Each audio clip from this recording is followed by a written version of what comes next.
जय हिंद। नमस्कार दोस्तों, आप सभी का स्वागत है एक बार फिर से हमारे YouTube channel M S sir classes पर।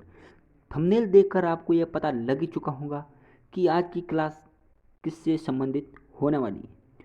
तो चलिए दोस्तों, बिना किसी देरी के, बिना टाइम गंवाए हम अपनी क्लास को स्टार्ट करते हैं।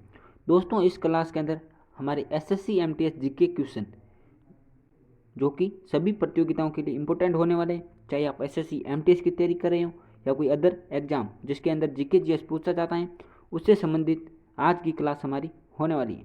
और इस क्लास के अंदर हम टॉप 50 क्वेश्चन करने वाले हैं।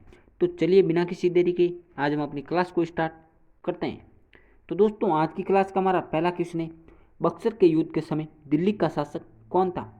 जो थे शाह आलम द्वितीय, जो कि बक्सर के युद्ध जो कि 1764 ईस्वी में लड़ा गया था, उस समय दिल्ली का शासक था। क्वेश्चन नंबर 2 है, टीपू सुल्तान की मृत्यु कब हुई थी? आंसर है सन 1799 ईस्वी के अंदर टीपू सुल्तान की मृत्यु हुई थी। क्वेश्चन नंबर 3 है, डिंडीगुल क्या है? आंसर है तमिलनाडु के एक शहर का नाम है जिसका नाम है डिंडीगुल। अगर दोस्तों आपको ये क्लास पसंद आए तो आप इसको लाइक तथा शेयर जरूर कीजिएगा तथा चैनल को सब्सक्राइब करके हमारी यूट्यूब फैमिली का हिस्सा जरूर बनिएगा। नेक्स्ट क्वेश्चन है, किसके समय में कलकत्ता उच्च न्यायालय की स्थापना की गई? आंसर है वॉरेन हेस्टिंग्स के काल में कलकत्ता के उच्च न्यायालय की स्थापना हुई थी। अगला क्वेश्चन है, ब्रिटिश भारतीय राज्य क्षेत्र के विस्तार का अंत किसके समय में हुआ था? आंसर है लॉर्ड डफरिन के समय में ब्रिटिश भारतीय राज्य क्षेत्र के विस्तार का अंत शुरू हुआ था। नेक्स्ट क्वेश्चन है, ठगों का दमन किसके द्वारा किया गया था? आंसर है कर्नल स्लीमैन द्वारा ठगों का अंत किया गया था। नेक्स्ट क्वेश्चन है, किसने ग्रामीण जाटों को एक सैनिक शक्ति के रूप में संगठित किया? आंसर है चूड़ामन या फिर चूड़ामनी द्वारा ग्रामीण जाटों को एक सैनिक शक्ति के रूप में संगठित किया गया था। किस जाट राजा को जाटों का अफलातून या फिर आदरणीय व विद्वान व्यक्ति कहा जाता है? आंसर है जाट राजा सूरजमल, जिन्हें हम जाटों का अफलातून एवं आदरणीय व फिर विद्वान व्यक्ति भी बोलते हैं। नेक्स्ट क्वेश्चन है, लोहगढ़ नामक किला किसके द्वारा बनवाया गया था? आंसर है बंदा बहादुर द्वारा लोहगढ़ किले का निर्माण करवाया गया था।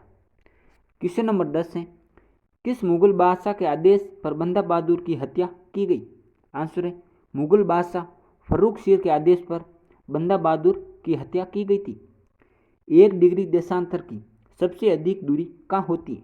आंसर है विषुवत रेखा पर 1 डिग्री देशांतर की दूरी सबसे अधिक होती है। क्वेश्चन नंबर 12, कुल अक्षांशों की संख्या कितनी है? आंसर है 180, यानी कि कुल अक्षांशों की संख्या है 180। नेक्स्ट क्वेश्चन है, कुल देशांतरों की संख्या कितनी? आंसर है 360 है देशांतर और अक्षांश है 180। ये आपको याद रखना है। विषुवत रेखा के समांतर कल्पित रेखाओं को क्या कहते हैं? आंसर है अक्षांश रेखा। पृथ्वी के उत्तरी व दक्षिणी ध्रुव को मिलाने वाली रेखा क्या कहलाती है? आंसर है देशांतर रेखा, यानी कि पृथ्वी के उत्तरी एवं दक्षिणी ध्रुव को मिलाने वाली रेखा को हम देशांतर रेखा बोलते हैं। नेक्स्ट क्वेश्चन है, प्रधान मध्याह्न रेखा किस स्थान से होकर गुजरती है? आंसर है ग्रीनविच से होकर यह रेखा गुजरती है। अगला क्वेश्चन है, ग्रीनविच रेखा क्या है?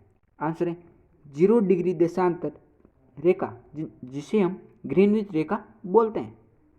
पृथ्वी 1 घंटे में कितने देशांतर घूम लेती? आंसर है 15 डिग्री देशांतर पृथ्वी 1 घंटे के अंदर घूमती है। क्वेश्चन नंबर 19 है, पृथ्वी यानी कि दक्षिणी ध्रुव का अक्षांश क्या है? आंसर है 90 डिग्री, जो कि दक्षिणी ध्रुव का अक्षांश है। दो स्थानों के देशांतर में 1 डिग्री का अंतर होने पर उनके समय में कितना अंतर होगा? आंसर है 4 मिनट। विश्व का कौन सा नगर भूमध्य रेखा के सबसे निकट स्थित है? आंसर है सिंगापुर, जो कि भूमध्य रेखा के सबसे निकट स्थित है। अगला क्वेश्चन है, देशांतर रेखाएं किस दिशा में खींची जाती है? आंसर है उत्तर दिशा से दक्षिण दिशा की ओर देशांतर रेखाएं खींची जाती हैं। भूमध्य रेखा की ओर जाने पर देशांतरों के बीच की दूरी पर क्या प्रभाव पड़ता है? आंसर है। तो दोस्तों भूमध्य रेखा की ओर अगर हम जाना आरंभ करें तो देशांतरों के बीच की जो दूरी है ना वो बढ़ती चली जाएगी। नेक्स्ट क्वेश्चन है, भूमध्य रेखा से ऊपर 0 डिग्री से 90 डिग्री क्या कहलाता है? आंसर है उत्तरी गोलार्ध, यानी भूमध्य रेखा से जो 0 डिग्री से लगाकर 90 डिग्री तक का जो गोलार्ध है उसे हम उत्तरी गोलार्ध बोलते हैं। क्वेश्चन नंबर 25 है, भूमध्य रेखा से नीचे जो 0 डिग्री से 90 डिग्री है उसे हम क्या बोलते हैं? तो भूमध्य रेखा से नीचे वाले को 0 डिग्री से लगाकर 90 डिग्री वाले को बोलेंगे दक्षिणी गोलार्ध और ऊपर वाले को बोलेंगे उत्तरी गोलार्ध। नेक्स्ट क्वेश्चन है, अंतर्राष्ट्रीय तिथि रेखा का निर्धारण कब किया गया? जो किया गया था सन 1884 ईस्वी के अंदर। अंतर्राष्ट्रीय तिथि रेखा किसे कहते हैं? आंसर है 180 डिग्री देशांतर को हम अंतर्राष्ट्रीय तिथि रेखा बोलते हैं। क्वेश्चन नंबर 28 है, जो है अंतर्राष्ट्रीय तिथि रेखा किसके सबसे निकट है? आंसर है 180 डिग्री पूर्वी एवं पश्चिमी देशांतर के निकट है अंतर्राष्ट्रीय तिथि रेखा। अंतर्राष्ट्रीय तिथि रेखा टेढ़ी मेढ़ी क्यों है? तो आंसर है समय और तिथि के अंतर को समाप्त करने के लिए अंतर्राष्ट्रीय तिथि रेखा को टेढ़ी मेढ़ी रखा गया है। अगला क्वेश्चन है, उत्तरी प्रशांत महासागर में अंतर्राष्ट्रीय तिथि रेखा के विचलन का क्या कारण है? आंसर है एल्यूसियन द्वीप समूह, जो कि उत्तरी प्रशांत महासागर में अंतर्राष्ट्रीय तिथि रेखा के विचलन का प्रमुख कारण है। अगर दोस्तों आपको ये क्लास पसंद आ रही है, अगर आपको लग रहा है कि आने वाले क्वेश्चन इंपॉर्टेंट है, तो आप इसको लाइक करना, शेयर करना तथा हो सके तो हमारे चैनल को सब्सक्राइब जरूर कर देना। नेक्स्ट क्वेश्चन है, अंतर्राष्ट्रीय तिथि रेखा पर 12 बजे हो तो भारत का मानक समय क्या होगा? तो आंसर है 5:30। पृथ्वी को कितने समय कटिबंधों में बांटा जा सकता है? आंसर है 24, यानी कि पृथ्वी को हम 24 समय कटिबंधों में बांट सकते हैं। अगला क्वेश्चन है, भारत का मानक समय किस देशांतर से लिया गया है? आंसर है 82.5 डिग्री पूर्वी देशांतर से भारत का मानक समय लिया गया है। अगला क्वेश्चन है, भारत का मानक समय किस स्थान से लिया गया है? आंसर है नैनी, यानी इलाहाबाद के निकट स्थित है, यहाँ से भारत का मानक समय लिया गया है। नेक्स्ट क्वेश्चन है, भारत के मानक समय और ग्रीनविच के मानक समय में कितना अंतर है, यानी कि कितना अंतर है? आंसर है 5:30, जो कि भारत के मानक समय और ग्रीनविच के मानक समय में अंतर पड़ता है। अगला क्वेश्चन है, भारत के सबसे पूर्वी व पश्चिमी स्थानों में कितनी बार विचलित होती है? आंसर है 4 बार। अगला क्वेश्चन है, पृथ्वी के 2 स्थानों की स्थिति के अनुदैर्ध्य का अंतर 15 डिग्री है तो स्थानीय समय में कितना अंतर होगा? तो आंसर है 1 घंटा। अगला क्वेश्चन है, ग्रीनविच किस देश में स्थित है?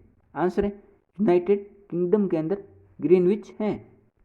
एक देशांतर को पार करने में 2 स्थानों के स्थानीय समय के बीच कितना अंतर होता है? आंसर है 4 मिनट का अंतर होता है। क्वेश्चन नंबर 40 है, संपूर्ण विश्व का प्रमाणिक समय क्या है? आंसर है 0 देशांतर, जो कि संपूर्ण विश्व का प्रमाणिक समय है। पूर्व से पश्चिम की ओर जाने वाले जहाज तिथि रेखा को पार करने में अपना कैलेंडर कितने दिन आगे कर लेते हैं? आंसर है 1 दिन। 24 घंटे में सूर्य के सामने कितने देशांतर गुजर जाते हैं? आंसर है 360 देशांतर, जो कि 24 घंटे के अंदर सूर्य के सामने से गुजर जाते हैं। नेक्स्ट क्वेश्चन है, अंतर्राष्ट्रीय तिथि रेखा किस सागर से होकर गुजरती है? आंसर है आर्कटिक सागर और प्रशांत महासागर से होकर अंतर्राष्ट्रीय तिथि रेखा गुजरती है। विश्व को कितने समय जोन में विभाजित किया गया है? आंसर है कुल 24 समय जोन के अंदर विश्व को विभाजित किया गया है। भारत को किस समय जोन में रखा गया है? तो दोस्तों भारत को समय जोन फर्स्ट के अंदर रखा गया है। अगला क्वेश्चन है, किस स्थान पर प्रमाणिक समय व स्थानीय समय समान है? आंसर है नैनी, जो कि इलाहाबाद के निकट स्थित है, यहाँ पर प्रमाणिक समय और मानक समय समान है। नेक्स्ट क्वेश्चन है, वह पुर्तगाली कौन था जिसने गोवा पर अधिकार कर लिया था? आंसर है अल्फांसो डी अल्बुकर्क, जिसने गोवा पर अधिकार किया था। भारत में ईस्ट इंडिया कंपनी का पहला गवर्नर जनरल कौन था? तो दोस्तों भारत में ईस्ट इंडिया कंपनी का पहला गवर्नर जनरल था वॉरेन हेस्टिंग्स। नेक्स्ट क्वेश्चन है, किस यूरोपीय देश ने भारत में सबसे पहले अपना व्यापार फैलाया? आंसर है पुर्तगाल देश के द्वारा भारत के अंदर सबसे पहले अपना व्यापार फैलाया गया था। नेक्स्ट क्वेश्चन है, वास्को डी गामा भारत कब आया? आंसर है सन 1498 ईस्वी के अंदर वास्को डी गामा भारत आया था। तो दोस्तों आज की क्लास जो हमारी एसएससी एमटीएस जीके जी से रिलेटेड थी, तो इससे रिलेटेड हमारे 50 क्वेश्चन कंप्लीट हो चुके हैं। अगर दोस्तों आपको ये क्लास पसंद आई तो आप इसको लाइक कीजिए, शेयर कीजिए तथा चैनल को सब्सक्राइब करके हमारी यूट्यूब फैमिली का हिस्सा जरूर बनेगा। तो दोस्तों हम ऐसे ही इंपॉर्टेंट और प्रीवियस ईयर से संबंधित रिलेटेड क्वेश्चनों के साथ मिलते हैं आपसे नेक्स्ट क्लास के अंदर। और अगर आपको ये क्लास पसंद आई तो आप कमेंट के अंदर जय हिंद जरूर लिखिएगा।